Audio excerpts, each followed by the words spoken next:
Nebeidzami attiecību samezglojumi, līdz galam neatrisināta slepkavība, steidzama operācija un iespējams šķiršanās. Tā noslēdzās Latvijas televīzijas seriāla Eņģeļu māja 2. sezona. Tagad sākušies aktīvi darbi pie jaunās sezonas uzņemšanas. Seriāla radošās grupas darba augļus varēs novērtēt jau 5. martā. Dublis 1. Lūdzu! Eņģeļu mājas 2. sezona, tāpat kā pirmā, noslēdzās ar intrigu. Pagaidām uzņemtas vēl tikai pirmās pāris 3. sezonas sērijas, un aktieri atzīst, ka tālāk scenārijā nemaz nav tikuši, un apjausma par gaidāmajiem notikumiem viņiem ir visai aptuvena. Man cits dzīves biedrs un harmonija un prieks un laime manā dzīvē. Jā. Tu tā drīkst atklāt, jā? Scenāriju? Es teicu dzīves biedrs. Ok. Man ir seks ar citu partneri, bet es neatklāšu ar kuru. Neapķer mani. Kad epizodi izdodas nofilmēt ar pirmo reizi, uzņemšanas laukumā izskan daudzbalsīgs prieka saucienu koris, tomēr režisora Virģīnija Leņa, jeb kā viņa mīļi sauc visa seriāla radošā komanda Džīna, stāsta, ka vispār filmēšana uz priekšu virzās raiti.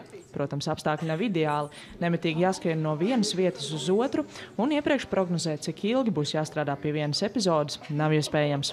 Tas ir atkarīgs arī no tās situācijas, kur tajā brīdī ir jāiemieso, ja tā varētu teikt. Ja.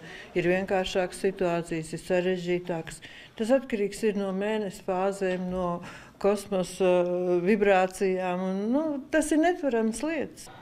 Pirmās 2 sezonas Eņģeļu mājas režisors bija Armands Zvirbulis. Aktieris stāsta, ka darbs ar jauno režisoru ir dziļāks, bet viņa pati atzīst, ka šādi pārņemt skatītāju jau iemīļota seriāla režisēšana ir nervos process. Bet pašai šķiet, ka tagad darbs filmēšanas laukumā ir dinamiskāks un ar lielāku humora devu. Viņas galvenais mērķis, ķeroties pie Eņģeļu mājas režisēšanas, bija saprast un pamatot seriāla nosaukumu. Mēs kopā ar scenāriju autoriem izdomājam, kas ir tas, kas šo māju atšķir no pārējām. Ja? Un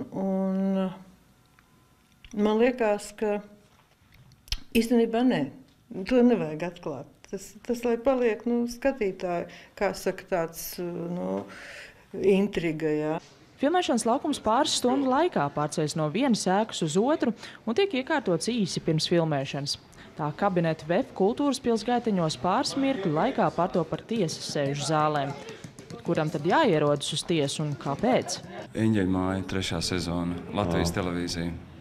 Gundars Grasbergs. Inters Rešetins. Dailes teātris. Nacionālais. Kuri jau iemīļotie varoņi vairs seriālā neparādīsies, un kādi jauni nākuši klāt, ieraudzīsim jau nākamo otrdien pirms panorāmas. Aneta Bērtula, Normons Pavlovskis, Latvijas televīzija.